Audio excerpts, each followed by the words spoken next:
Hello, students. This is Mr. Brad. Sorry I haven't gotten that. If you're looking for 1 Samuel chapter 5, sorry it's been a while. I had some trouble with my recording my audio, so hopefully this one will be able to work. Um, Looking back on 1 Samuel 4, we talked about how the Philistines took over and defeated Israel and took their ark back to their hometown. And we'll see kind of the importance of that and maybe what we can apply some of that to our life today. When we read through 1 Samuel chapter 5, we see that the Philistines took it and set it up in a temple of Dagon. And we see in that temple that overnight the temple fell. When they come back the next morning, the statue had fallen over face down in front of the ark, which shows a subservient attitude. And so they kind of thought that was weird, didn't think much of it, and put it up the next morning. They come in, and it had its arms and its legs had been broken off. And other than that, there's been a lot of panic going around in the city, people growing tumors. In fact, they moved this from that town to go to a bunch of other towns. Same things happen wherever it's moved at. Panic, people that were having problems, and craziness goes on. And they all know it's because of the ark of the Lord. And it goes around Philistine, and they finally just decide we need to give this back to Israel because it's not worth having the problems that's coming with having the ark in our presence. And so what can we get from this? When we look at this, we see, man, I kind of agree with the Philistines. I wouldn't want all that happening to me, and I would get rid of the ark, But, I kind of look at this thinking, well, what if instead of getting rid of the ark, the Philistines forsook their idols and embraced the true God, right? What kind of blessings would have ensued from that?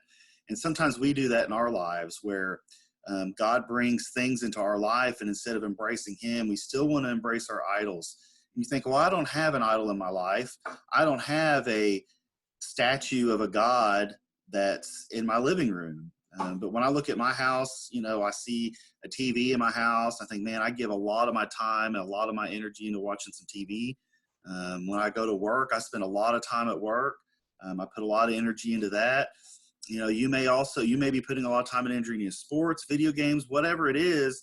And that's kind of what an idol is. It's what we put in our lives that's more important than God. And the things that are important in our life is what we spend our most time doing. And if God isn't something that's in your forefront most of the day, then you may have an idol in your life. It may not be a physical representation of a statue, but nonetheless, we all have our idols that we need to cast out. And so when we look at Philistine, we don't want to be the ones that hold on to our idols and cast out the true God.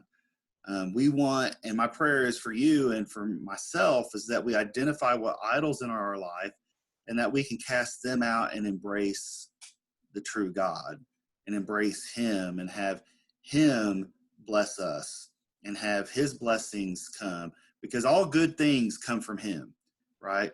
And so what I want you guys to do is I want you to inspect your life. I mean, where are some possible idols going on in your life? What are some things you can do to cast those out? And some of them may be good things. There's nothing wrong with sports. There's nothing wrong with watching a little TV, right? But it's when they take priority in our life over God. And so what I want you to do is try to identify what those idols might be and how you can put them at a lesser priority. You may have to cast them out altogether, but where God can take his rightful place in your life as number one. And I hope that you can look at this and give me your comments on our Facebook page at Equip 7. Just type a comment on what God showed you in this scripture.